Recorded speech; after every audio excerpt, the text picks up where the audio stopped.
आज की इस वीडियो में हम लोग स्टार्ट करने लगे हैं first schedule of code of civil procedure 1908। First schedule में बेसिकली ऑर्डर डिस्कस हुए हैं सीपीसी के अंदर। सीपीसी के अंदर टोटल 51 ऑर्डर हैं, जिसमें से 51 ऑर्डर ओमिट हो चुका है, सो टोटल 50 ऑर्डर रह जाते हैं। अब इन तमाम ऑर्डर को एक ही वीडियो में कवर करना इम्पॉसिबल है, लिहाजा हम लोग one by one her order को डिस्कस करेंगे। आज की इस वीडियो में हम लोग ऑर्डर 1 से स्टार्ट करने लगे हैं। ऑर्डर 1 को डिस्कस करेंगे। ऑर्डर 1 के अंदर टोटल 13 रूल्स हैं, तो इसको स्टार्ट करते हैं। ऑर्डर 1 का जो टाइटल है वो है पार्टीज ऑफ द सूट। मतलब इस ऑर्डर 1 का जो मेन सब्जेक्ट मैटर है, जो कि इस ऑर्डर में बात हुई है, वो ये है कि सूट के अंदर कौन पर्सन ऐसा पार्टी इन्वॉल्व हो सकता है। अब इसको स्टार्ट करते हैं, लेकिन इससे पहले हमें पता होना चाहिए कि पार्टीज ऑफ द सूट कहते किसे हैं और कौन पर्सन बेसिकली सूट में पार्टीज होता है। तो पार्टीज बेसिकली उन पर्सन को कहते हैं whose name appear on the record of the suit. मतलब जिन पर्सन का नाम सूट में रिकॉर्ड पर अपेयर हो, वो पर्सन जिनका नाम सूट में इन्वॉल्व हो, उसे हम पार्टी ऑफ द सूट कहते हैं। और नॉर्मली सूट के अंदर दो ही पार्टीज होती हैं, एक प्लेंटिफ होता है, एक डिफेंडेंट होता है। प्लेंटिफ वो पर्सन होता है जो कि कोई रिलीफ क्लेम कर रहा होता है, और डिफेंडेंट वो पर्सन होता है जिसके अगेंस्ट कोई रिलीफ क्लेम किया जा रहा होता है। तो ये ही होती हैं basically parties of the suit. इसमें जो 13 रूल्स हैं इसके टोटल इस ऑर्डर के, उसमें ये चीज़ डिस्कस की जा रही है, जो कि हमें ये तो पता है कि सूट के अंदर दो ही पार्टीज़ होती हैं। इन 30 रूल्स में बेसिकली इस बारे में पार्टीज़ ऑफ द सूट के बारे में क्या अलग बताया गया है। इसमें बेसिकली ये बताया जा रहा है कि भाई पार्टीज़ ऑफ द सूट में प्लेंटिफ और डिफेंडेंट तो होते हैं, लेकिन कौन पर्सन ऐसा प्लेंटिफ्स मतलब को प्लेंटिफ कब हो सकते हैं किसी केस के अंदर, और कब जो है किसी केस के अंदर एक से ज़्यादा डिफेंडेंट यानी को डिफेंडेंट हो सकते हैं। और जब एक से ज़्यादा प्लेंटिफ और एक से ज़्यादा डिफेंडेंट होते हैं, तो तब केस की प्रोसीडिंग कौन कैरी ऑन करेगा, किस तरह चलेंगी। और अगर आप बिलफर्ज गलत पार्टीज़ को ऐसा प्लेंटिफ और डिफेंडेंट केस के अंदर ज्वाइन कर लें, तब इस गलती को किस तरह आप लोग सुधार सकते हो और उसके क्या कंसिक्वेंसेस होते हैं।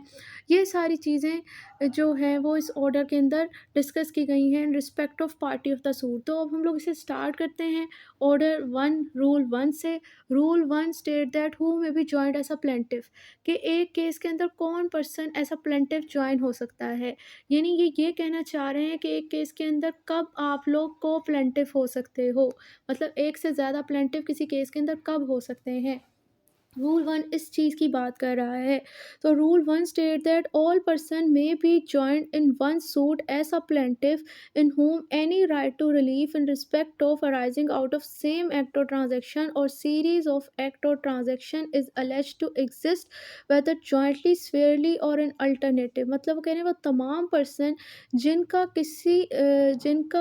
कोई राइट ऑफ रिलीफ अराइज हो रहा है, और वो राइट ऑफ रिलीफ अराइज हो रहा है किसी एक एक्ट, सेम एक्ट और ट्रांजैक्शन के नतीजे में, या फिर किसी सेम सीरीज ऑफ एक्ट और ट्रांजैक्शन के नतीजे में, वो तमाम पर्सन एक ही सूट दायर कर सकते हैं अगर चाहें तो। और ये जो उनका राइट ऑफ रिलीफ अराइज हो रहा है, वो जॉइंटली भी यानी सबका कलेक्टिवली भी अराइज हो सकता है, स्वेयरली अलग भी हो सकता है, या अल्टरनेटिव यानी जॉइंटली स्वेयरली के अलावा अपोजिट किसी और तरीके से भी अरेज हो सकता है। नेक्स्ट बताया हुआ है कि where if such person brought separate suits any common question of law और फैक्ट विल अराइज। मतलब अगर यही लोग सेपरेट सूट दायर करेंगे, तो अब इस सिचुएशन में क्या होगा कि उनके फॉर्मर और सब्सिक्वेंट सूट के अंदर सेम क्वेश्चन ऑफ लॉ और फैक्ट अराइज हो, तो अब इस सिचुएशन के अंदर बजाय अलग दावा करने के उनकी डिस्क्रिशनरी पावर है कि वो एक ही सूट ऐसा को प्लेंटिफ ज्वाइन इंस्टीट्यूट कर सकते हैं। सो को प्लेंटिफ होने के लिए दो रिक्वायरमेंट्स का पूरा होना ज़रूरी है। नंबर 1 तो ये, एक केस के अंदर को प्लेंटिफ होने के लिए, मतलब जब एक से ज़्यादा पर्सन ऐसा प्लेंटिफ सूट इंस्टीट्यूट कर रहे हैं, उनमें दो रिक्वायरमेंट पूरा होना ज़रूरी है। मतलब क्या लिटमस टेस्ट होना चाहिए जब एक से ज़्यादा पर्सन एज अ प्लेंटिफ एक ही सिंगल सूट इंस्टीट्यूट कर रहे हैं, तो उसमें क्या लिटमस टेस्ट होना चाहिए, कौन सी दो उस लिटमस टेस्ट में दो रिक्वायरमेंट पूरी होनी ज़रूरी है। नंबर 1 तो ये कि उन तमाम पर्सनस का जो कि ऐसा को प्लेंटिफ एक ही सिंगल सूट इंस्टीट्यूट करना चाह रहे हैं, उन तमाम प्लेंटिफ का सेम नहीं, उनका कोई एनी राइट टू रिलीफ लिखा हुआ है, तो उनका कोई रिलीफ अराइज हो रहा है किसी एक ही सेम एक्ट और ट्रांजैक्शन के नतीजे में, और किसी same series of factor transaction के नतीजे में जब उन तमाम पर्सन का कोई राइट ऑफ रिलीफ अराइज़ हो रहा होगा, एक तो ये कंडीशन होनी चाहिए और सेकंड ये कि अगर वो लोग अलग दावा दायर करें तो उन सेपरेट सूट इंस्टीट्यूट करें तो उन तमाम सूट्स के अंदर जो वो अलग-अलग करेंगे उनमें सेम क्वेश्चन ऑफ लॉ और क्वेश्चन ऑफ फैक्ट अराइज़ हो रहे हों। तो अब इस सिचुएशन के अंदर ये हो सकता है कि बजाय वो अलग दावा करने के तमाम पर्सन उनकी डिस्क्रिशनरी पावर है वो एक ही सिंगल सूट अरेज़ कर सकते हैं। तो ये रूल 1 के अंदर बताया गया है। अब इधर जो वर्डिंग है ना वेदर जॉइंटली, स्फेयरली और अल्टरनेटिव ये बहुत इंपॉर्टेंट है। इनको मैं एग्जांपल के साथ ही समझाती हूँ और इस तरह आप लोगों को ये रूल भी समझ आ जाएगा। अभी तक आपको ये तो क्लियर हो गया होगा कि जब एक से ज़्यादा पर्सन ने एक सूट के अंदर प्लेंटिफ के तौर पर दावा दायर करना है, मतलब जब को प्लेंटिफ की सिचुएशन अराइज़ होनी है कि एक केस के अंदर एक से ज़्यादा प्लेंटिफ है और वो दावा दायर कर रहे हैं कर सकते हैं, तो तब उन्हें कब वो दावा दायर कर सकते हैं जब ये 2 कंडीशन पूरी हो रही हों। नंबर 1 तो ये कि अगर वो अलग-अलग दावा दायर करेंगे तो उनके सेपरेट सूट के अंदर सेम क्वेश्चन ऑफ लॉ और सेम क्वेश्चन ऑफ फैक्ट होगा। दूसरा ये कि उन तमाम पर्सन का जो कि ऐसा प्लेंटिफ दावा इंस्टीट्यूट करना चाहते हैं, उन तमाम पर्सन का राइट ऑफ रिलीफ अराइज़ हो रहा है किसी सेम एक्ट और ट्रांज़ैक्शन या किसी सेम सीरीज़ ऑफ एक्ट और ट्रांज़ैक्शन के नतीजे में। मतलब रिलीफ उनका राइज़ हो रहा है किसी सेम काउज़ ऑफ एक्शन के नतीजे में, तब उन लोगों के पास ये उनकी डिस्क्रिशनरी पावर है कि वो अलग-अलग दावा दायर करने के बजाय एक ही दावा दायर कर दें। ये बेसिकली इसलिए है ताकि मल्टीप्लिसिटी ऑफ प्रोसीडिंग को रोका जा सके। मतलब एक ही मैटर के मतलब अलग-अलग दावा करने से बेहतर है कि वो एक ही दावा दायर कर लें। अब जो कि मैंने आपको कहा कि यहाँ पर जॉइंटली, स्फेयरली और अल्टरनेटिव का वर्ड बहुत इम्पोर्टेंट है, तो यहाँ पर हम लोग विद एग्ज़ाम्पल के साथ इस पॉइंट को समझते हैं। सबसे पहले जॉइंटली को मिसाल के तौर पर कि मिसाल ये है कि अगर एक से ज़्यादा प्लेंटिफ हैं और उनका सबका मिलकर किसी एक सेम एक्ट और ट्रांजैक्शन की वजह से रिलीफ का राइट अरेज हुआ और अब वो तमाम बंदे अगर अलग अलग दावा भी करें तो फिर भी उनका सेम क्वेश्चन ऑफ लॉ और फैक्ट ही अराइज होना था अलग दावों में। तो वो लोग ऐसा को प्लेंटिफ एक ही दावा इंस्टीट्यूट कर सकते हैं। अब ये जॉइंटली की सिचुएशन में क्या मतलब है, मिसाल के तौर पर इसकी एग्जांपल ये है कि एक घर है जिसके अंदर 5 बहन-भाइयों का वो घर है और उनके घर पे किसी पर्सन ने रॉन्गफुली उसको पोसेस कर लिया है। अब वो अपनी इमूवेबल प्रॉपर्टी को रिकवर करना चाहते हैं। तो अब इस सिचुएशन के अंदर जो ये सीरीज़ ऑफ जो एक्ट है किसी पर्सन का रॉन्गफुली पोसेस करना, वो सिंगल एक्ट है, सेम एक्ट है किसी बंदे का और उस सेम एक्ट की वजह से इन लोगों का, इन जॉइंटली ओनर्स का एक ही राइट ऑफ रिलीफ अराइज़ हुआ है, recovery of the animal property. और अब अगर वो अलग-अलग दावा भी दायर करें, मतलब सारे बहन-भाई उस बंदे के खिलाफ अलग-अलग दावा भी दायर करें, तो उसमें क्या क्वेश्चन ऑफ लॉ और क्वेश्चन ऑफ फैक्ट है? वही होंगे क्वेश्चन ऑफ फैक्ट कि इसने इस तरह हमारे घर को हत्याया, गलत बयानी की, वो सबके सेम क्वेश्चन ऑफ फैक्ट होंगे। क्वेश्चन ऑफ लॉ भी यही है कि जो उसने पोसेशन रॉन्गफुली ले ली। तो वो जब उनका मामला एक ही है, रास्ता एक ही है, तो उन्हें अलग-अलग जाने की क्या ज़रूरत है? वो एक ही दावा इंस्टीट्यूट कर देंगे। ये थी जॉइंटली की सिचुएशन। सिवियरली से मुराद ये है कि हो सकता है कि वो प्लेंटिफ जॉइंट ना हो, अलग-अलग हों, लेकिन उनका जो रिलीफ अराइज़ हो रहा है वो किसी एक सेम एक्ट की वजह से हो रहा है और अगर वो अलग-अलग भी दावा करते तो सेम क्वेश्चन ऑफ लॉ और सेम क्वेश्चन ऑफ फैक्ट उनके अलग सूट के अंदर अराइज़ होता। तो अब इस सिचुएशन के अंदर बजाय वो अलग-अलग दावा दायर करने के लिए रूल 1 उन्हें कहता है कि आपकी पास ऑप्शन है कि आप एक ही सिंगल सूट इंस्टीट्यूट कर दो। तो अब इस फेयरली के पॉइंट को भी मैं एक एग्जांपल से समझाती हूँ। मिसाल के तौर पर एक पर्सन है लैंडलॉर्ड, उसने अपनी प्रॉपर्टी किसी पर्सन को रेंट पर दी हुई है जो कि टेनेंट है। अब टेनेंट जो है वो उसकी प्रॉपर्टी उसे नहीं रेंट नहीं दे रहा। उसने क्या कहा कि भई अब आप रेंट नहीं दे रहे तो आप मेरी जगह से निकल जाओ और उसे एजेक्टमेंट का नोटिस दे दिया। अब नोटिस मिलने के बाद भी वो नहीं जा रहा, तो अब इस सिचुएशन के अंदर उससे क्या चाहिए? उसे इसे अपना रेंट भी चाहिए, उसे इसे अपनी जगह भी खाली चाहिए लैंडलॉर्ड को। तो वो इसके खिलाफ suit for the ejectment of tenant जो है रेंट ट्रिब्यूनल के अंदर केस कर देगा। लेकिन अब यहाँ पर क्या होगा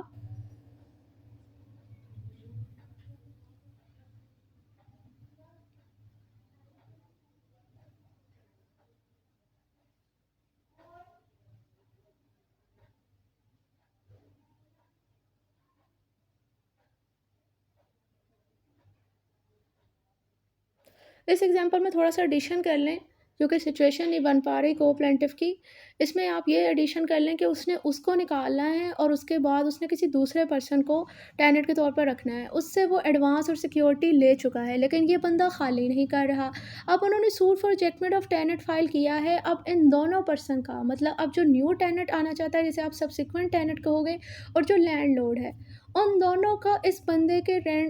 जगह ना खाली करने की वजह से जो सेम एक्ट है, रिलीफ अराइज हो रहा है। एक बंदे को खाली जगह चाहिए, एक बंदे को वो जगह रहने के लिए चाहिए, उसने सिक्योरिटी दे दिया है। अब इन दोनों का रिलीफ इस सेम एक्ट की वजह से अराइज हो रहा है, उसकी जगह ना खाली करने की वजह से, टेनेंट की हठधर्मी की वजह से उन दोनों का राइट ऑफ रिलीफ अराइज हो रहा है। अब यहाँ पर आप वर्ड को गौर करें, द वर्ड था एनी राइट टू रिलीफ, मतलब सेम रिलीफ निकलना ज़रूरी नहीं है, बट रिलीफ होना चाहिए किसी सेम एक्ट और ट्रांजेक्शन के नतीजे में। जो कि एक्ट आपको पता है उसका खाली ना करना जगह वो सेम है। दोनों की सिचुएशन में दोनों का रिलीफ राइज हो रहा है, उसे जगह खाली चाहिए और उसे रहने के लिए जगह चाहिए, क्योंकि उसे सिक्योरिटी दे चुका है। तो अब ये दोनों पर्सन एज अ को प्लेंटिफ इस बंदे के अगेंस्ट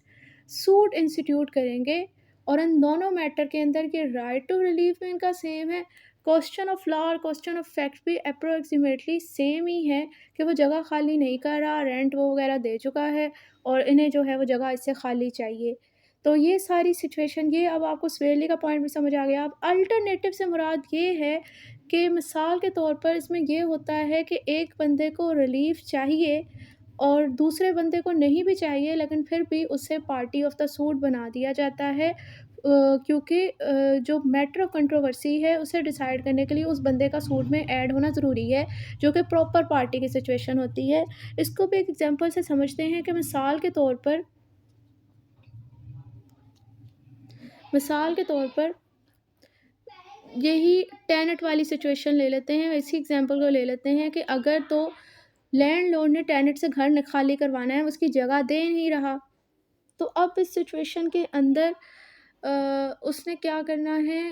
वो उसकी जगह खाली नहीं कर रहा ना, और उसे चाहिए, तो फिर इस सिचुएशन में वो क्या करेगा, वो रजिस्ट्रार को, जिसके पास रेंट डीड रजिस्टर हुई हुई है, जिसमें ये था कि ये नहीं खाली करेगा तो ये घर, क्योंकि ग्राउंड होता है कि अगर आप रेंट नहीं देते तो आपको निकाल देंगे, जो पंजाब रेंटेड परमिसेस एक्ट 2005 है वो कायदा कहता है इस चीज़ के बारे में। ऑब्लिगेशन ऑफ टेनेंट है, सेक्शन 6 है आई गेस, या 8, sorry I think so 11-12 section की प्रोविजन मुझे एग्जैक्ट नहीं याद, लेकिन उसमें ग्राउंड है कि जिसमें अगर वो टेनेंट रेंट ना दे तो उसे निकाला जा सकता है इस ग्राउंड के ऊपर। तो अब चूँकि उसे उससे रेंट चाहिए, वो रेंट दे नहीं रहा, अब लैंडलॉर्ड क्या करेगा, लैंडलॉर्ड इसके अगेंस्ट सूट इंस्टीट्यूट कर देगा, और इस सिचुएशन के अंदर रिलीफ तो उसे चाहिए और रजिस्ट्रार को नहीं चाहिए, लेकिन सूट की प्रॉपर प्रोसीडिंग के लिए रजिस्ट्रार को पार्टी बनाना ज़रूरी है, क्योंकि वो सबूत देगा रेंट डीड का जो उसके पास रजिस्टर हुई हुई है। तो अब इस सिचुएशन के अंदर भी आप कह सकते हो कि ये रजिस्ट्रार और लैंडलॉर्ड ऐसा को प्लेंटिफ उस डिफ़ॉल्टर टेनेंट के अगेंस्ट ऐसा को प्लेंटिफ सूट इंस्टीट्यूट कर सकते हैं। अब अगर मैं इस सिचुएशन को रूल 1 को दोबारा से एक्सप्लेन करूं, तो इसमें बेसिकली यही कहा जा रहा है कि जब एक से ज़्यादा पर्सन ने ऐसा को प्लेंटिफ सूट इंस्टीट्यूट करना है, तो उसके लिए 2 रिक्वायरमेंट का पूरा होना ज़रूरी है। नंबर 1 तो ये कि अगर वो अलग-अलग सूट इंस्टीट्यूट करेंगे तो उन सेपरेट सूट्स के अंदर सेम क्वेश्चन ऑफ लॉ और फैक्ट होगा। नंबर 2 ये कि उनका जो राइट ऑफ रिलीफ अराइज़ हो रहा है वो सेम एक्ट और सीरीज़ ऑफ एक्ट और ट्रांज़ैक्शन के नतीजे में आ रहा हो, और वो राइट जो उनका रेज़ हो रहा है वो उनका जॉइंटली भी रेज़ हो सकता है, स्वेयरली भी हो सकता है, अल्टरनेटिव भी हो सकता है। अब जॉइंटली, स्वेयरली और अल्टरनेटिव को मैंने एग्जांपल के साथ समझाया, तो मुझे यकीन है कि ये पॉइंट तो आपको समझ आ गया होगा। तो ये आपके पास रूल 1 था। अब अगर रूल 1 आपको समझ आ गया है तो रूल 3 जो कि इसके ऑपोज़िट ही है, इसको समझना इतना मुश्किल नहीं होगा। नेक्स्ट है सब रूल 2, जो कि बता रहा है power of a court to order separate trial. ये बेसिकली रूल 1 से इंटरलिंक करता है कि अगर आपने केस के अंदर प्लेंटिफ को एक से ज़्यादा हो गए हैं और उसकी वजह से अगर trial of the suit delay हो रहा है, तो देन कोर्ट के पास क्या पावर है। तो कह रहे हैं कि where it appear to the court that any joinder of the plaintiff may embarrass और delay the trial of the suit. अब यहाँ पर जो कि और का वर्ड लिखा हुआ है, इसका मतलब एम्बार्स का मतलब भी सेम वही है जो कि डिले है। वो कह रहे हैं कि जब प्लेंटिफ ज़्यादा हो गया किसी इस पे, और उसके नतीजे में कोर्ट को लगता है कि कोर्ट जो सूट का ट्रायल है ना वो डिले हो रहा है, तो कोर्ट के पास अब 3 ऑप्शन है कोर्ट में। अब कोर्ट की डिस्क्रिशनरी पावर के उन 3 एक्शन से एक कोई भी कर सकता है। नंबर 1 तो ये कह सकता है put the plaintiff to their election. वो प्लेंटिफ को कह सकता है वो इलेक्शन करे। इलेक्शन किस चीज़ का, मतलब वो प्लेंटिफ को कहेगा कि अब आप अपने बीच में से डिवाइड कर लें कंडक्ट ऑफ सूट की सिचुएशन, जो कि इसी ऑर्डर के रूल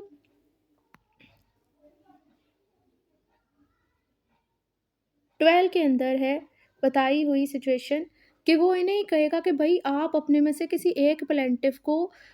ऑथराइज़ कर दो कि वो आप सबके बिहाफ पे तमाम पेशियों पर मौजूद होगा। मतलब सबका आना पॉसिबल नहीं है, उसकी वजह से डिले हो रहा है ना। तो वो इन्हें कहेगा कि भाई आप अपने बीच में इलेक्शन कर लो कि अब आप में से किसने आना है। नेक्स्ट क्या होगा कि सेपरेट ट्रायल करने का कोर्ट ऑर्डर दे सकती है। मतलब वो कहती है कि सबका अलग अलग होगा। इसके अलावा जो ऑर्डर उसे बेहतर लगता है, ज़रूरी लगता है, वो ऑर्डर पास कर सकती है। मतलब अगर जॉइंट ऑफ प्लेंटी की वजह से ट्रायल ऑफ द सूट में डिले हो रहा है, तब कोर्ट के पास 3 ऑप्शन है। सेपरेट ट्रायल करने का ऑर्डर कर सकती है, इलेक्शन करने का कह सकती है प्लेंटिफ को कि उनमें से किसने अब पेशियों में मौजूद होना है, या कोई तीसरा वो है कि कोई भी ऑर्डर पास कर सकती है जो उसे बेहतर लगे। रूल 3 है who may be joined as a defendant. मतलब एक केस में कौन पर्सन ऐसा को डिफेंडेंट हो सकते हैं, मतलब किस केस के अंदर आप लोग एक से ज़्यादा डिफेंडेंट को जॉइन कर सकते हो। रूल 3 बता रहा है ये रूल 1 के बिल्कुल ऑपोजिट है। और इसमें अब आपको इतना, अगर आपको रूल 1 समझ आ गया है तो रूल 3 समझने में आपको कोई मुश्किल नहीं होने वाली। रूल 3 ये कहता है कि all person may be joined as defendant against whom any right to relief in respect of arising out of the same act or transaction or series of act of transaction is alleged to exist, whether jointly, severally or alternative, where its separate suit was brought against such person any question। उससे वो कह रहे हैं कि अगर कुछ 2 या 2 से ज़्यादा बंदे हैं और उनके अगेंस्ट किसी पर्सन का राइट टू रिलीफ अराइज हो रहा है और वो रेज़ हो रहा है सेम एक्ट ऑफ ट्रांजैक्शन या same series of act of transaction के नतीजे में,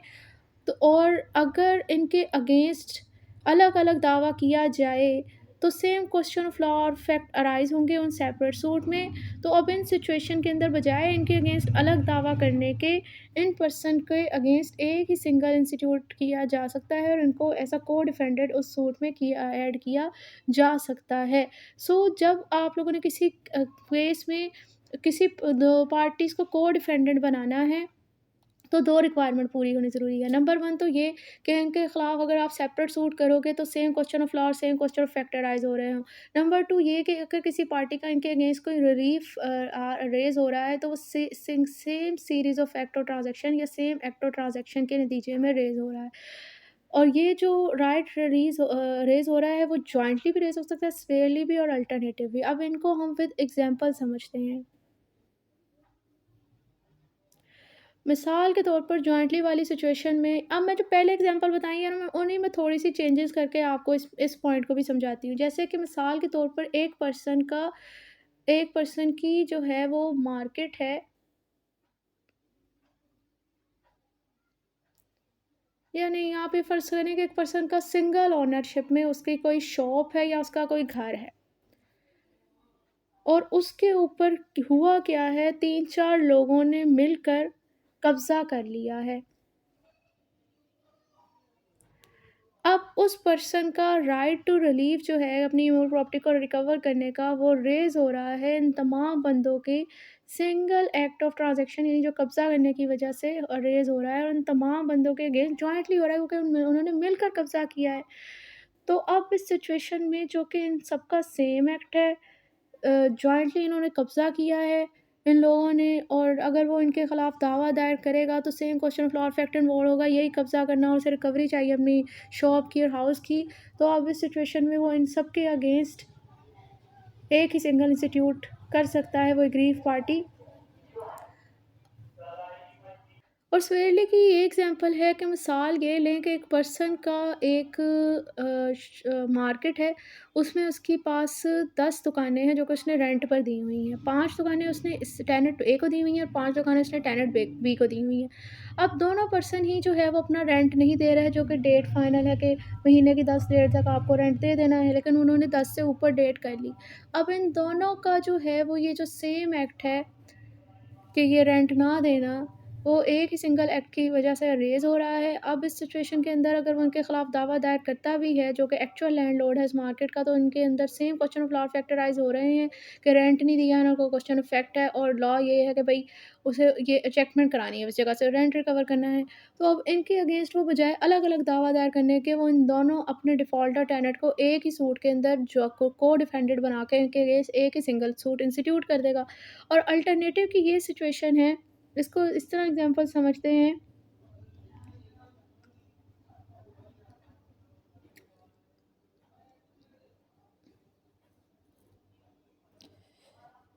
कि मिसाल के तौर पर एक उसने लेना तो लैंडलॉर्ड ने टेनेंट से रेंट है, वो रेंट नहीं दे रहा, लेकिन उस टेनेंट ने आगे सब टेनेंट को भी दिया हुआ है, तो वो सब टेनेंट को भी पार्टी ऑफ द सूट बना लेगा, ताकि केस की बेटर एडजुडिकेशन हो सके। क्योंकि आगे सब टेनेंट वो होता है जैसे टेनेंट ही लैंडलॉर्ड की कंसेंट के साथ आगे प्रॉपर्टी रेंट पर दे दे। तो ये इसकी एग्जांपल हो जाएगी। आई होप अब ये एग्जांपल्स आपको समझ आ गई होगी, दोनों तीनों रूल आपको क्लियर हो गए होंगे। अब नेक्स्ट आता है rule number 4, court may give judgment for or against one or more of the joint parties. यानी judgment may be given without any amendments, judgment बगैर किसी अमेंडमेंट के दी जाएगी। अब ये जो लाइन है ना, ये मैं क्लाउज ए और बी को समझाने के बाद आपको विदाउट एनी अमेंडमेंट की लाइन को समझाती हूँ। सो कह रहा है कि for such one or more of the plaintiffs as may be found to be entitled to relief for such relief as or he may be entitled to. यानी judgment जो है वो आप एक या एक से ज़्यादा प्लेंटिव के फेवर में दे सकते हो, जो आपको लगता है कोर्ट को कि ये इंटाइटल टू रिलीफ है, मतलब इनको रिलीफ मिलना चाहिए उस हद की, उस रिलीफ की हद तक जिसके हद तक वो हकदार हैं, उस रिलीफ के हद तक जो है जजमेंट इन एक या एक से ज़्यादा प्लेंटिव फेवर में प्रोनाउंस की जा सकती है, कोर्ट कर सकता है। इसी तरह against such one or more of the defendants as may be found to be liable according to respective liabilities. इसी तरह जजमेंट जो है वो एक या एक से ज़्यादा डिफेंडेड के अगेंस्ट प्रोनाउंस भी की जा सकती है, सिर्फ उस हद तक जिस हद तक उन पर लाइबिलिटी लग रही है कि ये लाइबल हैं, और इस हद तक इन पर ये जजमेंट अनाउंस होनी चाहिए, देन उस हद तक जजमेंट उन एक से ज़्यादा डिफेंडेड के अगेंस्ट अनाउंस की जा सकती है। अब ये एक से ज़्यादा से क्या मुराद है, विदाउट एनी अमेंडमेंट से ये क्या समझाना चाह रहे हैं? वो बेसिकली ये कहना चाह रहे हैं कि भई देखो, दावा जब आप लोग दायर करते हो ना, तो प्लेंटिफ एक से ज़्यादा होते हैं, या डिफेंडेड जिनके अगेंस्ट आप सूट इंस्टीट्यूट कर रहे हैं वो भी एक से ज़्यादा होते हैं। अब कोर्ट ने जब क्या करना होता है डिसीजन, तो वो ज़रूरी नहीं है कि हर पार्टी को ही, जब प्लेंटिफ ने रिलीफ मांगा है उन तमाम पार्टी को रिलीफ दे, और ज़रूरी नहीं है जिनके अगेंस्ट आप दावा इंस्टीट्यूट कर रहे हैं उनमें सबके ही अगेंस्ट वो आपका दावा एक्सेप्ट कर ले। कुछ के अगेंस्ट वो कर सकती है और कुछ को रिलीफ दे सकती है, सबको नहीं दे सकती, सिर्फ उसको रिलीफ देगी जो उसे लगेगा कोर्ट को कि ये रिलीफ इसका बनता है। इसी तरह उसके अगेंस्ट जजमेंट देगी जिसका उसे लगता है कि जिसके अगेंस्ट जजमेंट आनी चाहिए, इसकी लायबिलिटी बनती है। अब विद कोर्ट ऐसा कर सकती है क्योंकि उसको रूल 4 के अंदर, ऑर्डर 1 के रूल 4 के अंदर ये पावर दी गई है। विदाउट एनी अमेंडमेंट से मुराद यही वो कहना चाह रहे हैं कि आपने जब प्लीडिंग करनी होती है ना, तो प्लीडिंग में हम लोग जो है वो एक से ज़्यादा बंदा रिलीफ मांग रहा है, इसी तरह एक से ज़्यादा बंदे के अगेंस्ट रिलीफ मांग रहे हैं। अब कोर्ट ने क्या किया, कोर्ट ने तो कुछ बंदों के फेवर में रिलीफ ग्रांट कर दिया, कुछ बंदों के अगेंस्ट जो है वो लाइबिलिटी कर दी, और उन्हें इंटाइटल कर दिया कुछ बंदों के अगेंस्ट कि आपने रिलीफ देना है प्लेंटिफ को। तो इसका मतलब ये है कि जब उसने दिया कुछ बंदों के फ़ेवर में और कुछ बंदों के अगेंस्ट दिया, तो उसे प्लीडिंग के अंदर अमेंडमेंट करनी चाहिए, लेकिन वो ऐसा बगैर किए ही करता है। यानी बेशक ए, बी और सी ने रिलीफ मांगा था, लेकिन कोर्ट ने सिर्फ बी और सी के फ़ेवर में दिया, ए को नहीं दिया, तो वो अब प्लीडिंग के अंदर अमेंडमेंट करके ए को पार्टी ऑफ द सूट से निकाल देगा नहीं, वो बगैर अमेंडमेंट के इस ए, बी और सी को देगा, और ए के अगेंस्ट जो उसे रिलीफ नहीं मिला, वो कोर्ट ने बेसिकली ना देना, उसका डिसमिस करना है कि उसने वो रिलीफ उसे नहीं दिया। अब ऐसा क्यों होता है, बगैर अमेंडमेंट के क्यों रिलीफ रेज़ दिया जाता है कुछ पार्टीज़ को, और कुछ को नहीं दिया जाता, कुछ के अगेंस्ट दिया जाता है, कुछ को अगेंस्ट नहीं दिया जाता? इसका लॉजिक ये है कि भई देखो, अगर हम ऐसा ना करें, ये अगर इनके अगेंस्ट सूट डिसमिस हो रहा है ना, या इनके अगेंस्ट सूट जो है वो नहीं पास हो रहा, तो इसकी लॉजिक ये है कि ये लोग party of the suit he consider किए जा रहे हैं, बेशक इन्हें रिलीफ मिल रहा है, बेशक इनके अगेंस्ट रिलीफ ग्रांट नहीं हो रहा, लेकिन कोर्ट इन्हें party of the suit he consider कर रही है बगैर अमेंडमेंट करने की। वजह ये है क्योंकि अगर वो अमेंडमेंट करते, तो इसका मतलब ये हुआ कि मैंने पार्टी ऑफ सूट कंसीडर नहीं कर रही, और यही बंदे दोबारा से इन्हीं काउज ऑफ एक्शन पे कि भाई हमें तो रिलीफ मिला नहीं था, दोबारा कोर्ट के अंदर आ जाएंगे तो इस तरह तो मल्टीसिपेटरी ऑफ प्रोसीडिंग चलती रहेगी और अननेसेसरी लिटिगेशन होती रहेगी। तो इसीलिए वो कोर्ट की ये पावर है ऑर्डर 1 के रूल 4 के अंदर कि वो एक से ज़्यादा बंदों के फ़ेवर में जो उसे लगता है कि इनका रिलीफ बनता है, उनके फ़ेवर में वो उन प्लेंटिफ के फ़ेवर में वो जजमेंट दे सकती है। इसी तरह जिन डिफेंडर के अगेंस्ट उसे लगता है कि जजमेंट देनी चाहिए, उन डिफेंडर के अगेंस्ट वो जजमेंट दे सकती है। ये जजमेंट बगैर किसी अमेंडमेंट के होगी। मतलब अमेंडमेंट से मुराद ये है कि जिस बंदे को रिलीफ नहीं मिल रहा, उसका नाम वो नहीं निकालेगी, और जिस बंदे के अगेंस्ट रिलीफ नहीं दिया जा रहा, मतलब डिफेंडेंट के, उसको भी strike out of the party नहीं बनाया जाएगा। क्योंकि इनको ना मिलना और इनके अगेंस्ट ना देना इसी चीज़ की कन्फर्मिटी है कि ये पार्टी ऑफ द सूट हैं, और इन्हें रोका जा रहा है कि भाई वो दोबारा अब इसी चीज़ के लिए कोर्ट में दोबारा ना आए। तो आई होप ये पॉइंट आपको समझ आ गया होगा। नेक्स्ट है रूल 5, जो कहता है defendant need to be interested in all relief claim. Rule 5 के अंदर बेसिकली परफॉर्मा डिफेंडेंट का कॉन्सेप्ट डिस्कस किया गया है। परफॉर्मा डिफेंडेंट वो होता है जिससे आप लोगों ने केस के अंदर कोई रिलीफ नहीं लेना होता, लेकिन फिर भी आप उसे पार्टी ऑफ द सूट बनाते हो, क्योंकि जो मेन मैटर ऑफ कंट्रोवर्सी होती है पार्टीज़ के अंदर, उसको डिसाइड करने के लिए ज़रूरी होता है इस बंदे का सूट में पार्टी होना। मिसाल के तौर पर जैसे लैंडलॉर्ड ने अगर टेनेंट से अपना घर खाली करवाना है, तो अब इस सिचुएशन के अंदर उसको जो उसका मैटर ऑफ कंट्रोवर्सी इसको डिसाइड होने के लिए ज़रूरी है कि वो अगर कोई केस में सब टेनेंट है तो उसे भी और रजिस्ट्रार को लाजमी तौर पर पार्टी ऑफ द सूट बनाए, क्योंकि ये इन लोगों की शहादतें जो इनके दरमियान जो मेन कंट्रोवर्सी है ना, ये रेंट का लेना, जगह खाली करवाना, इस चीज़ को डिसाइड करने के लिए ज़रूरी है। तो इनसे बेशक इन्हें रजिस्ट्रार सब टेनेंट से लैंडलॉर्ड को कोई रिलीफ नहीं चाहिए, लेकिन उसके केस को बेटर एजुकेट करने के लिए इनका ऐड होना ज़रूरी है, तो वो इनको भी पार्टी बनाएगा। ये तो परफॉर्मर डिफेंडर क्या होता है उसकी एग्जाम्पल मैंने बता दी। रूल 5 बेसिकली क्या कह रहा है, it shall not be necessary that every defender shall be interested or relief claimed in any suit against him. अगर ये ज़रूरी नहीं है कि वो तमाम डिफेंडेंट जो भी आप सूट के अंदर इस बंदे के अगेंस्ट कोई रिलीफ क्लेम कर रहे हैं, उन तमाम रिलीफ उस बंदे का कोई इंटरेस्ट भी हो। सो इस मीन इसका मतलब ये कि जिस डिफेंडर का जो रिलीफ क्लेम किया जा रहा है उसमें इसका इंटरेस्ट ना हो, उसे हम क्या कहते हैं, परफॉर्मर डिफेंडेंट। तो रूल 5 के अंदर परफॉर्मर डिफेंडेंट का पॉइंट डिस्कस किया गया है। नेक्स्ट अब आप लोग के पास आ जाता है रूल 6, जो कहता है jointer of the parties liable on same contract. The plaintiff may, at his option, join as parties to the same suit. All or any of the persons failure jointly is liable on any contract, including parties to the bill of exchange, hundis and promissory note। वो कह रहे हैं कि अगर तो कुछ parties का against जो है लाइबिलिटी अराइज हो रही है किसी एक सिंगल कॉन्ट्रैक्ट के नतीजे में, तो उन तमाम पार्टीज़ के अगेंस्ट प्लेंटिफ का ऑप्शन है कि वो एक सिंगल सूट, सेम सूट ही इंस्टीट्यूट कर सकता है। और वो जो कॉन्ट्रैक्ट जिनके नतीजे में उनकी लाइबिलिटी है, वो कॉन्ट्रैक्ट में bill of exchange, promissory note और हुंडीज शामिल हैं। मतलब ये चीज़ें उन्होंने लिखी हुई हैं।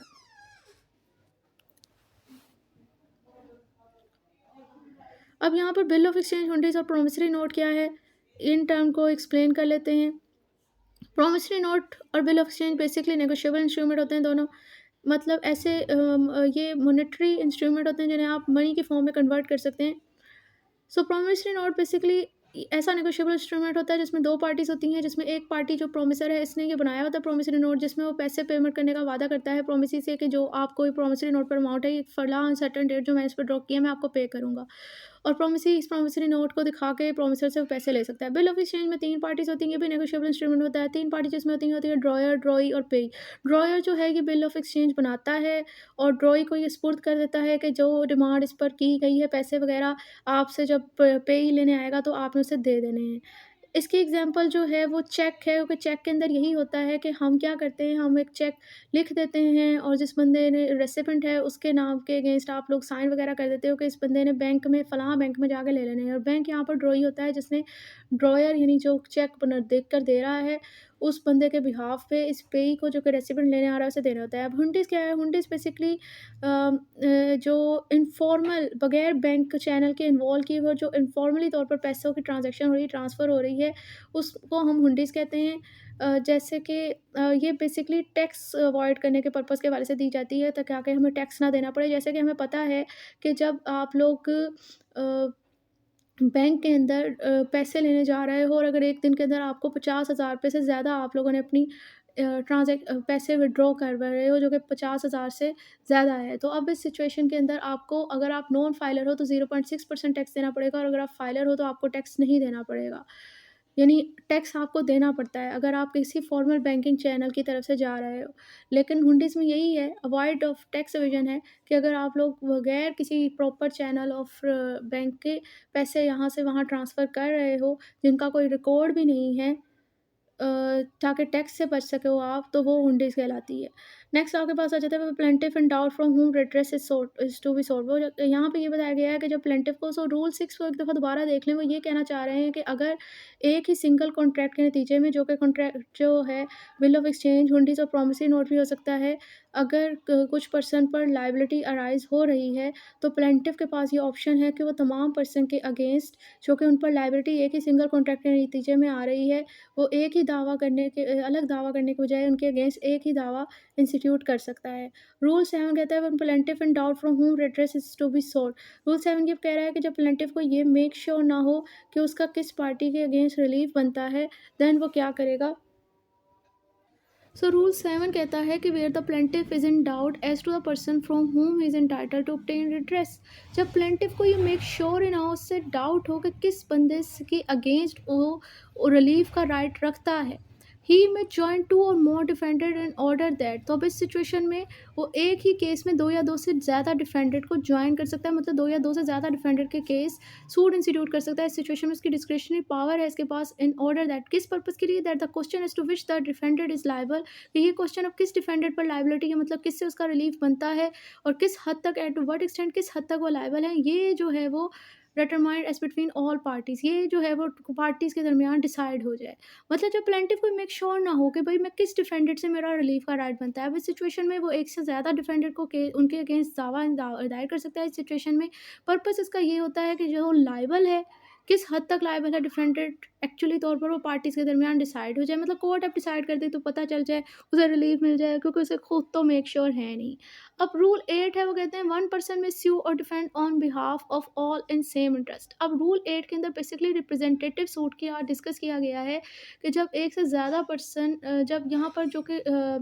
पब्लिक मैटर के अंदर क्या होता है ना, एक पर्सन एक के बंदे के बिहाफ पे दावा दायर करता है काफ़ी लोगों के बिहाफ पे, और इसी तरह उनके बिहाफ पे वो डिफेंड भी करता है। वो रिप्रेजेंटेटिव सूट होते हैं क्योंकि इसमें कोई पब्लिक मैटर इन्वॉल्व होता है। तो यही चीज़ बेसिकली रूल 8 के अंदर डिस्कस की गई है। वो कह रहे हैं कि where there are numerous person having the same interest in one suit, तब जब एक से ज़्यादा लोग हों, नंबरस पर्सन हो, और उन तमाम पर्सन का एक सिंगल सूट में सेम इंटरेस्ट इन्वॉल्व हो, then one or more of such person में, देन उनमें से, उन तमाम नंबरस पर्सन में से एक से ज़्यादा पर्सन, उनकी डिस्क्रिशनरी पावर है कि वो with the permission of the court, court की इजाज़त के साथ स्यू और बी स्यूड और में डिफेंड, दावा कर भी सकते हैं, और बी स्यूड और डिफेंड मतलब उनके अगेंस्ट दावा किया भी जा सकता है, वो डिफेंड भी कर सकते हैं इन सच suit on behalf or for the benefit of all person so interested, उन तमाम बंदों के बिहाफ पे जो कि उस केस के अंदर, सूट के अंदर इंटरेस्टेड है, जिनका इंटरेस्ट इन्वॉल्व है। But the court shall in such case give at the plaintiff expensive notice of the institution suit to all such person either by personal service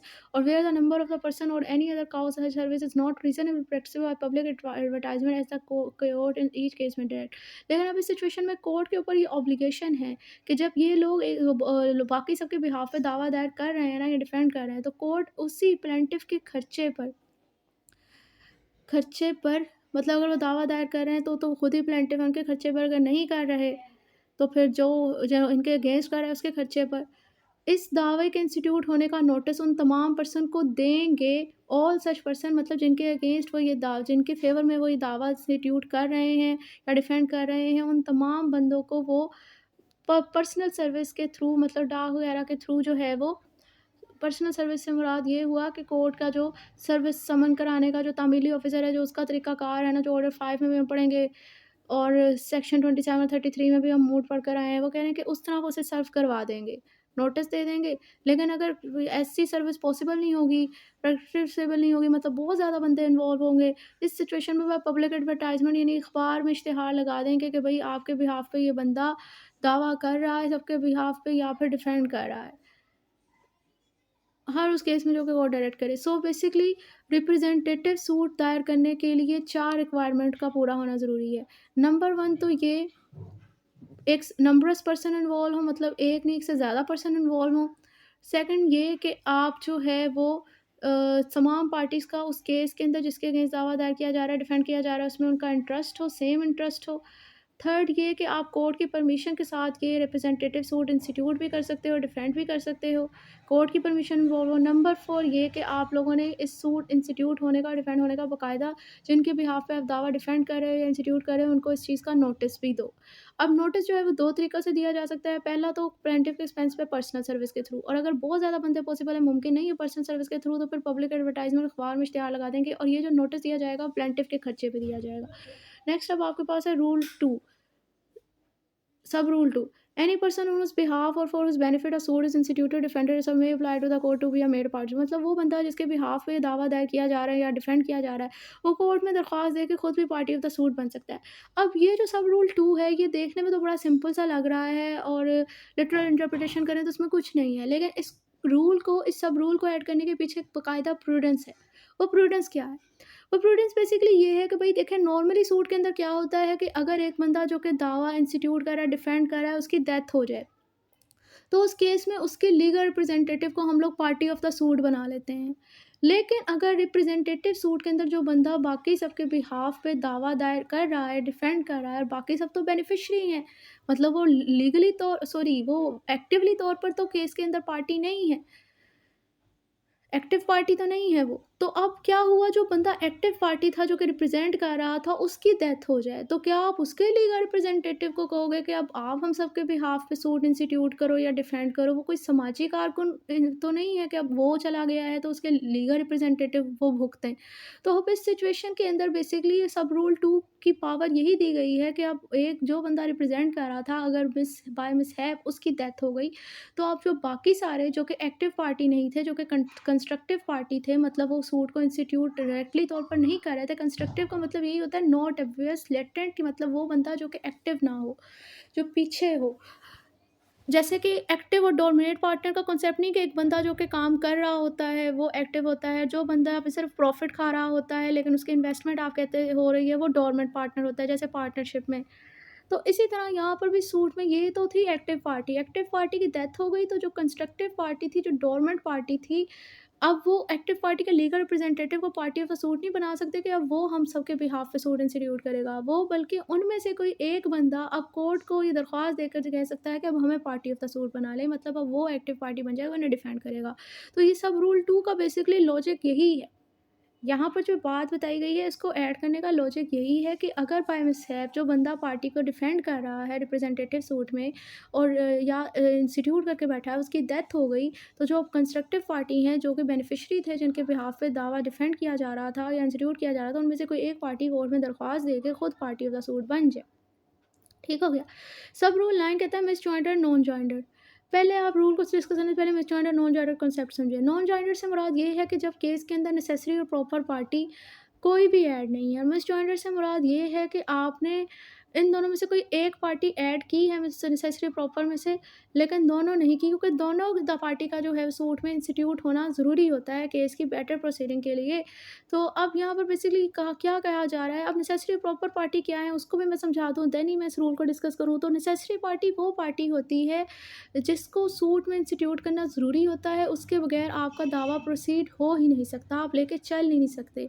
और प्रॉपर पार्टी वो party होती है जो कि case में जो matter of controversy है उसको डिसाइड करने के लिए उसका केस में ऐड होना ज़रूरी है, और अगर आप इसे ना भी ऐड करो केस में आप चल तो जाएगा, लेकिन नेसेसरी प्रॉपर पार्टी दोनों को ना ऐड करने का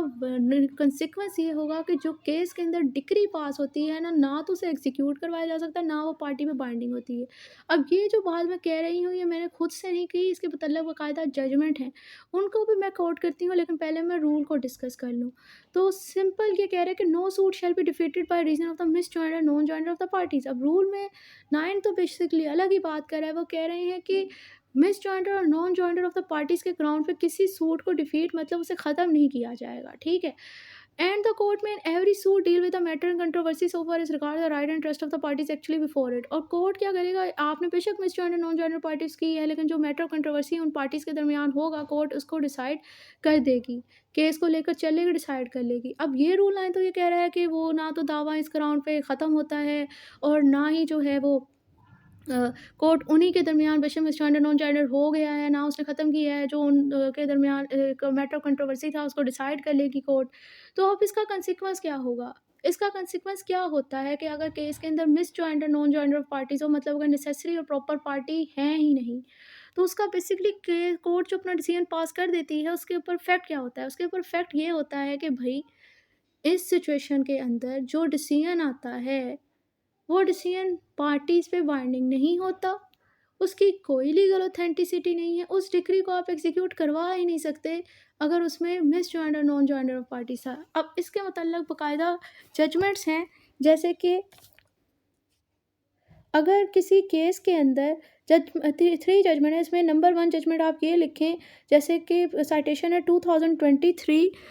SCMR पेज नंबर 1202। इस केस के अंदर ये हेल्ड हुआ है कि अगर किसी केस के अंदर नेसेसरी पार्टी नहीं थी सूट में ऐड, और अगर बगैर नेसेसरी पार्टी के डिक्री आ जाती है तो उस डिक्री को एग्जीक्यूट नहीं करवाया जा सकता, बल्कि वो सेट असाइड कर दी जाएगी। किस ग्राउंड पे? उसे सेट असाइड करवा दिया जाएगा। और बेसिकली इसे सेट असाइड किस तरह करवाया जाता है? 12(2) की दरख्वास्त दे के सीपीसी में, क्योंकि 12(2) की दरख्वास्त कहती है कि जब कोई जजमेंट फ्रॉड, मिस रिप्रेजेंटेशन और वांट ऑफ जुरिस्डिक्शन, कोर्ट के पास जुरिस्डिक्शन नहीं थी, उस ग्राउंड पर आई, तो इन ग्राउंड के ऊपर आप लोग उस जजमेंट, उस डिक्री को सेट असाइड करवा सकते हो।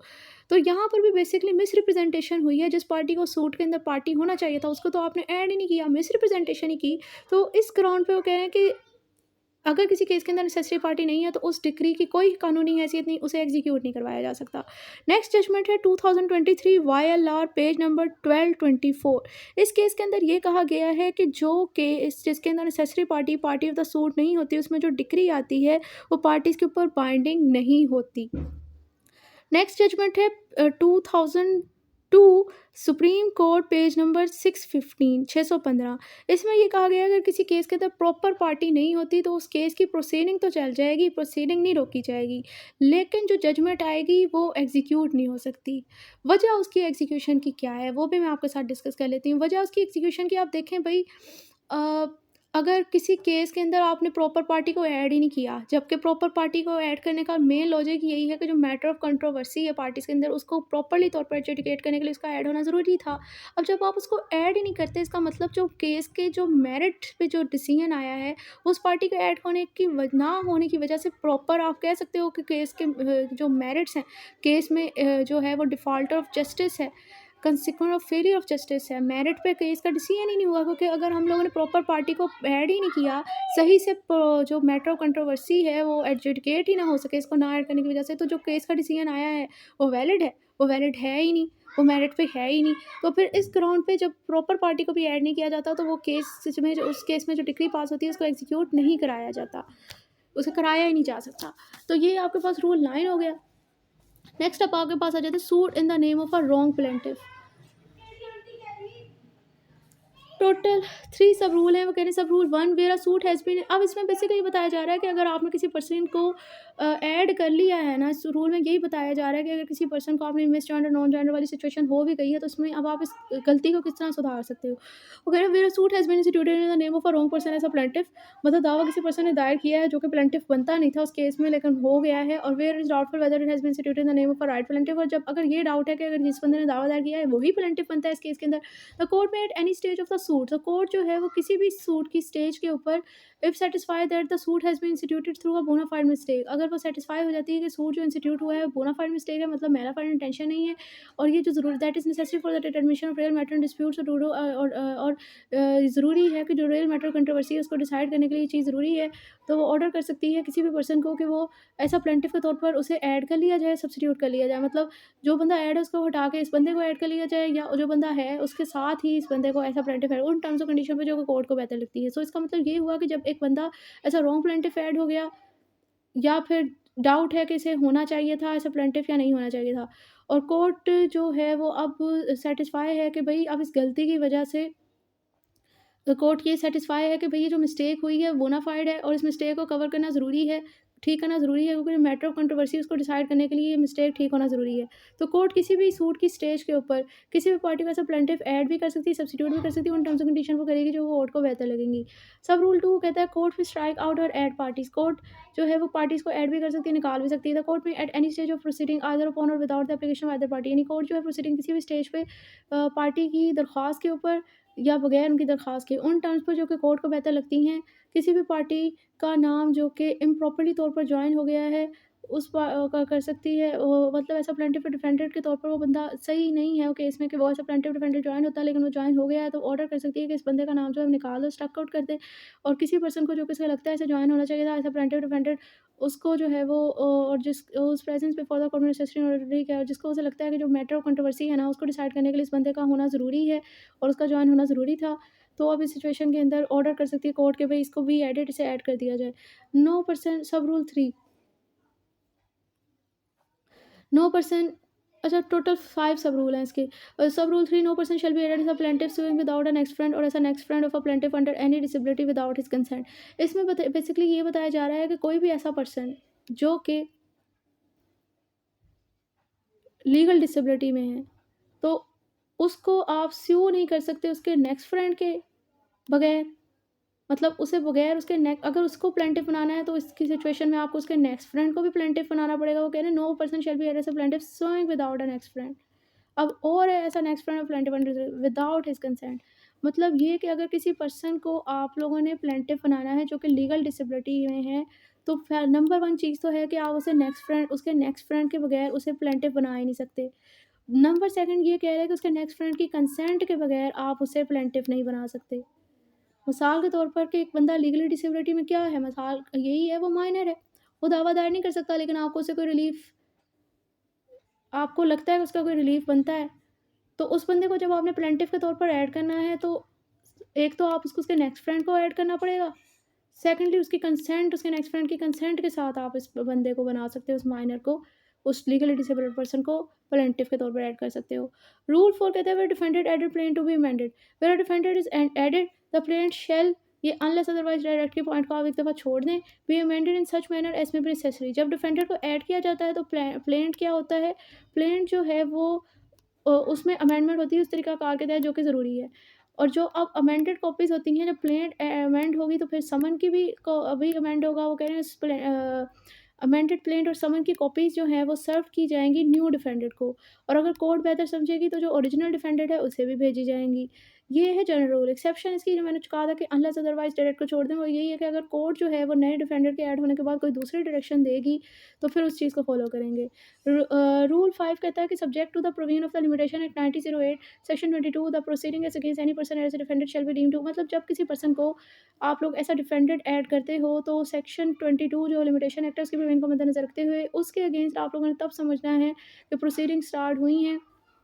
जब उसके समन मिला है। सब अब जो है वो रूल 11 जो है वो बेसिकली पंजाब अमेंडमेंट में चेंज हो गया है, तो हम लोग उसको वहाँ से डिस्कस करते हैं।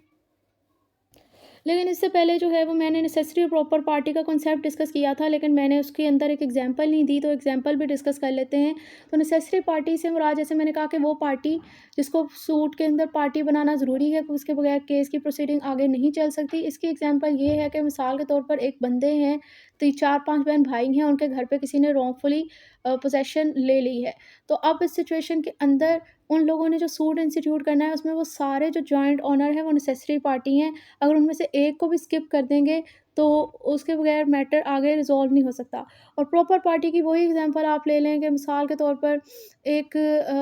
एग्रीकल्चरल लैंड है, उस पर किसी बंदे ने कब्ज़ा कर लिया है, तो जिस बंदे ने कब्ज़ा किया उसके अगेंस्ट जब उस बंदे ने जो एक्चुअल लैंडलॉर्ड है उस एग्रीकल्चरल लैंड का, उसने जब दावा दायर करना है, तो जो रेवेन्यू ऑफिसर है उस बंदे को उसने पार्टी बनाना है, क्योंकि उसके पास रिकॉर्ड है, उसके पास क्या चीज़ होती है, उसके अंदर फ़र्द है जिसके अंदर उस बंदे का नाम लिखा हुआ है, खेवट नंबर उसके नाम पे है कि भाई मैं एक्चुअल ओनर हूँ। तो वो उस बंदे को भी केस के अंदर पार्टी बनाएगा, वो प्रॉपर पार्टी है, क्योंकि जो उनके दरमियान मैटर ऑफ कंट्रोवर्सी है कि एक्चुअल ओनर कौन है, आया वो जिसने कब्ज़ा किया है, जो या फिर जो खेतों का मालिक लैंडलॉर्ड है वो है। तो वो इस सिचुएशन के अंदर उस बंदे को, जो रेवेन्यू ऑफिसर है ना, जिसके पास रिकॉर्ड है वगैरह, जो रजिस्ट्रार होगा, उन दोनों को जो है वो पार्टी बनाना ज़रूरी है, ताकि ये जो मैटर ऑफ कंट्रोवर्सी है कि actual owner of the agricultural land कौन है, वो कौन डिसाइड हो जाए।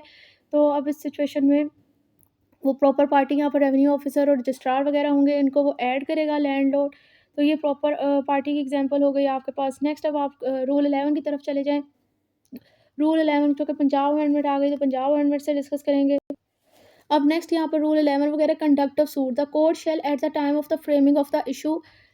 इसमें आप देख रहे हैं कि ऑर्डर 1 रूल 11 में फॉलोइंग शैल बी सब्स्टिट्यूटेड, मतलब ये चीज़ जो रूल 11 है ना, हाई कोर्ट अमेंडमेंट में आप जो शो हो रही है आपको, वो उधर आया है, रूल 11 इसमें सब्स्टिट्यूट हो गया है पंजाब में। वो कह रहे हैं the court shell at a time framing of issue, मतलब इश्यू करने का टाइम कोर्ट के ऊपर ये ऑब्लिगेशन है कि give the conduct of suit such party as deem proper for expedience adjudication of the suit. मतलब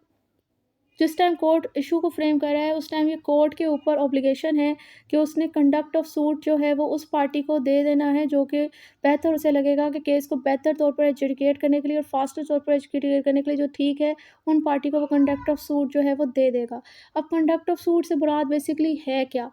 और ये फ्रेमिंग ऑफ इशू का टाइम क्यों हो रहा है, इसको मैं आपको एक चीज़ एग्जांपल से समझाती हूँ, एक सिनेरियो से समझाती हूँ। मिसाल के तौर पर जब भी केस के अंदर इशू फ्रेम होते हैं, इशू फ्रेम होने के बाद आप लोगों ने अगर जजमेंट्स पढ़ी हों तो उसमें लिखा होता है कुछ फैक्ट्स, बेशक क्रिमिनल जजमेंट पढ़ लें, सिविल जजमेंट पढ़ लें, उनमें आप लोगों को पता है कि केस के अंदर अगर आपने पढ़ी हैं और नहीं भी पढ़ी तो आप कोई जजमेंट डाउनलोड करके देख लें। उसमें आपको लिखा हुआ मिलेगा फ्रेमिंग ऑफ इशू, जब कोर्ट ने फ्रेम किया होता है कुछ फैक्ट्स के आगे आपको लिखा हुआ मिलता है ओपीपी, और कुछ फैक्ट से आगे आपको लिखा हुआ मिलता है ओपीडी। अब ओपीपी का मतलब होता है onus of proof on plaintiff, और ओपीडी का मतलब होता है onus of proof on defendant. अब onus of proof on plaintiff का मतलब ये है कि ये जो फ्रेम इशू हुआ है इसको साबित करने की जिम्मेदारी जो है वो प्लेंटिफ पे है, और जो ओपीडी होता है उस पर होता है कि इस फैक्ट को साबित करने की जिम्मेदारी डिफेंडेड पर है। अब ये बेसिकली जो फ्रेमिंग ऑफ इशू पे जो उस कोर्ट ने ये ओपीपी और ओपीडी लिखा है, ये इसने कंडक्ट ऑफ सूट ही तो डिसाइड किया है। उसने बता दिया है कि ये फलाना फैक्ट आपने साबित करना है मिस्टर प्लेंटिफ, और ये फलाना फैक्ट आपने साबित करना है मिस्टर डिफेंडेड। अब ये बेसिकली उन्होंने जो बारे सबूत साबित करने की ड्यूटी डिवाइड करने के पीछे भी प्रूडेंस है, वो ये होती है कि भाई अगर वो हर एक फैक्ट हर पार्टी साबित करेगी तो बहुत ज़्यादा टाइम लगेगा। इसीलिए कोर्ट कह देती है कि ये फ़लाँ फैक्ट आपने, उनकी ग्रुपिंग कर देती है ना कि ये फ़लाँ आपने साबित करना है, फ़लाँ आपने साबित करना है। जिसको वो साबित करने के लिए जिसे कहती है वो उस पर उसे उसका सूट का कंडक्ट दे रही है कि बेसिकली ये चीज़ अब आपने डिसाइड करनी है। तो आई होप ये पॉइंट समझ आ गया। बेसिकली इसका लॉजिक यही है कि जिस तरह एक घर के अंदर बहुत ज़्यादा अफ़राद हों, वो आपस में काम डिवाइड कर लेते हैं, या किसी फैक्ट्री के अंदर जिस तरह वर्कर की शिफ्टें बनी होती हैं, या जैसे यूनिवर्सिटी लाइफ में बच्चे ग्रुप प्रेजेंटेशन देते हैं, वैसे ग्रुप प्रेजेंटेशन तो किसी ना काम की होती है, उसमें कोई ग्रुपिंग सही नहीं होती, इसलिए उसको इस एग्जांपल से रहने ही दें। तो यहाँ पर जिस तरह आप ये देख लेंगे जिस तरह फैक्ट्री के अंदर वर्कर होते हैं उनकी शिफ्ट बनी हुई होती हैं, उन पर बर्डन ना पड़े। इसी तरह घर में जब सब मिलकर काम डिवाइड कर रहे होते हैं, तो इसी तरह उनको उस काम की कमांड दी होती है कि कंडक्ट उनके हवाले से कि ये कंडक्ट आप लोगों ने इस काम से काम आपने करना है। तो इसी तरह केस में भी कोर्ट जो है वो फ्रेमिंग ऑफ इश्यू करने के बाद डिवाइड कर देती है कि फ़लाँ फैक्ट किसने साबित करना है, फ़लाँ फैक्ट डिफेंडेड ने, फ़लाँ फैक्ट प्लेंटिफ ने डिसाइड करना है। ये बेसिकली फ्रेमिंग ऑफ इश्यू के टाइम कोर्ट ये डिसाइड कर लेती है। तो मुझे ये होप है कि ये अब आपको रूल्स 11 समझ आ गया होगा। नेक्स्ट है rule 12, appearance of one of several plaintiff or defendant for other. So title से हो रहा है कि जब एक केस में एक से ज़्यादा प्लेंटिफ एक से ज़्यादा डिफेंडेड है तो एक पर्सन इन तमाम के लिए फॉर अदर्स अपेयर हो सकता है। वो कह रहे हैं where there are more plaintiff than one, any one or more of them may be authorised by any other of them to appear. जब एक केस में एक से ज़्यादा प्लेंटिफ है तो उनमें से किसी एक बंदे को अथॉरिटी दी जा सकती है कि वो बाकी सबके लिए की तरफ बिहाफ पे अपेयर हो सकता है, प्लीड कर सकता है, एक्ट कर सकता है for such other in any proceeding. मतलब केस के अंदर, अब प्रोसीडिंग के अंदर क्या मतलब कोई दरख्वास्त वगैरह, आज कोर्ट में ये दरख्वास्त देनी है, या आज फलां ऑर्डर आना है, तो या अपील करनी है, या कोई डिक्री आएगी या प्रिलिमिनरी डिक्री पास होगी, वो सारी प्रोसीडिंग ही है ना। केस के अंदर जो भी दरख्वास्त है, जो भी ऑर्डर वगैरह चल रहे हैं, तो वो कह रहे हैं कि केस के अंदर कोई भी प्रोसीडिंग चल रही है और एक केस के अंदर एक से ज़्यादा प्लेंटिफ है, तो उनमें से एक प्लेंटिफ जो है वो उन बाकी सबके बिहाफ पर उन तमाम प्रोसीडिंग के अंदर प्लीड कर सकता है। मतलब ये प्लीड मतलब दरख्वास्त अगर देनी है तो दरख्वास्त जमा करवा सकता है। सिंपल सिंगल पेशी है, कोर्ट ने कोई ऑर्डर पास करना है तो अपेयर हो सकता है, कोई एक्शन परफॉर्म कर सकता है। और इसी तरह where there are more defendant than one, इसी तरह एक केस के अंदर एक से ज़्यादा डिफेंडेड है तो उनमें से कोई भी बंदा जो है वो बाकी सबके बिहाफ पे किसी भी प्रोसीडिंग के अंदर प्लीड, एक्ट और कोई भी ऐसा अपेयर हो सकता है। सो सेम ही है। सब रूल टू कहते हैं authority shall be writing signed by the party given it shall be filed in the court. अब ये जो अथॉरिटी इन्हें दी जा रही है बाकी सबके बिहाफ पे अपेयर होने की, प्लीड करने की, एक्ट करने की, रिटन फॉर्म में होगी, और जो बंदे दे रहे हैं उनके उस ऑथराइजेशन पेपर के ऊपर साइन वगैरह भी होंगे, और ये चीज़ बाकायदा कोर्ट के अंदर जमा करवाई जाएगी। अब ये बेसिकली ये मुख्तार नामे वाली सिचुएशन है। आप इसको एक एग्जांपल से समझें कि एक बंदा जो है वो केस कोई सिविल मुकदमे, क्योंकि सिविल रूल है ना, केस चल रहा है और सिविल केस बहुत लंबे-लंबे चलते हैं। हो सकता है कोई पार्टी पहले इधर रहती थी जिस टाइम केस इंस्टीट्यूट हुआ, अब वो पार्टी किसी दूसरे शहर में चली गई है। अब वो नहीं आ सकती हर पेशी के अंदर, तो वो जो उसके साथ दूसरी पार्टी है जो कि उसी शहर में रहती है, उसे मुख्तारनामा लिख कर दे देगी कि मेरे बिहाफ़ पे अब प्रोसीडिंग पर आप ऐड हो गए। अब वो मुख्तारनामा पे उसके साइन होने चाहिए और ये चीज़ उसने कोर्ट में जमा कराना है कि मैंने बाकायदा इसे अथॉरिटी दे दी है कि मेरे बिहाफ़ पे पेशियों पे ये होगा, आएगा, शरीक होगा। अब अब रूल 8 और रूल 12 में बेसिकली फ़र्क क्या है? रूल 8 और 12 में बेसिकली इतना सा ही फ़र्क है कि रूल 8 के अंदर जब एक पर्सन लोगों के बिहाफ़ पे दावा दायर कर रहा है, डिफेंड कर रहा है, तब वो उनकी कंसेंट के बगैर कर रहा है। कोर्ट की परमिशन के साथ कर रहा है। यहाँ पर ये है कि यहाँ पर जब एक पर्सन लोगों के बिहाफ़ पे एज़ अ प्लेंटिफ जा रहा है, अपीयर हो रहा है और डिफेंडेड अपीयर हो रहा है, तो वो खुद उनकी कंसेंट के साथ कर रहा है। लीगल अथॉरिटी उसे दी है इन्होंने। नेक्स्ट है सब रूल 30 कह रहे हैं objection as to the non joinder or misjoinder. यानी अगर किसी पर्सन को ये non joinder misjoinder parties के हवाले से ऑब्जेक्शन है, तो उसने कब रेज़ करना है, ये रूल 13 में बताया गया है। All objection on the ground of non joinder or misjoinder party shall be taken at earliest possible opportunity. कह रहे हैं कि तमाम ऑब्जेक्शन ये मिस जॉइंट और नॉन जॉइंट पार्टीज़ के ग्राउंड पर जो आप लोगों ने लेने हैं, जल्द अज़ जल्द लेने हैं and all cases where issues are settled at or before settlement, यानी फ्रेमिंग ऑफ इशू होने से पहले लेने हैं, उसके टाइम पर आपने इशू रेज़ करना है।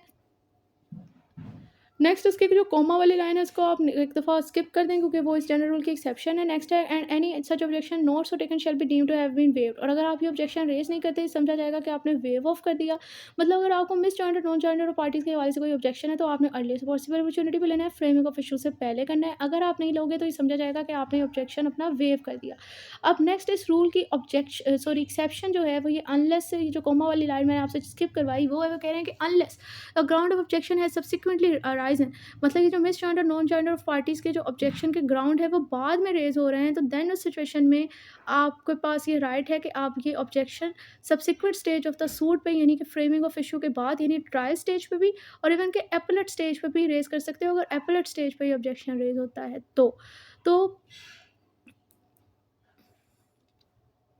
अब अगेन उसका ये लॉजिक है कि ये ऑब्जेक्शन आप लोगों ने फ्रेमिंग ऑफ इशू करने से पहले क्यों रेज़ करने हैं, क्योंकि मैंने कहा कि भई फ्रेमिंग ऑफ इशू होने के बाद कोर्ट डिसाइड कर लेती है कि फ़लाँ फैक्ट किस पार्टी ने साबित करना है, फ़लाँ फैक्ट किस पार्टी ने साबित करना है। पार्टी ही अगर गलत केस के अंदर थी, कोर्ट ने तो डिसाइड कर दिया और वो जो है वो रेज़, अब वो पार्टी जिनको उन्होंने कोर्ट ने साइन कर दिया कि ये फ़लाँ फैक्ट आपने साबित, वो तो उस पे मुतल्लक अब लग गए केस की प्रोसीडिंग में, सबूत इकट्ठे करने, सबूत पेश करने। तो अब अगर आप ये बाद में ऑब्जेक्शन रेज़ करोगे तो कोर्ट का प्रीशियस टाइम आपने ज़ाया किया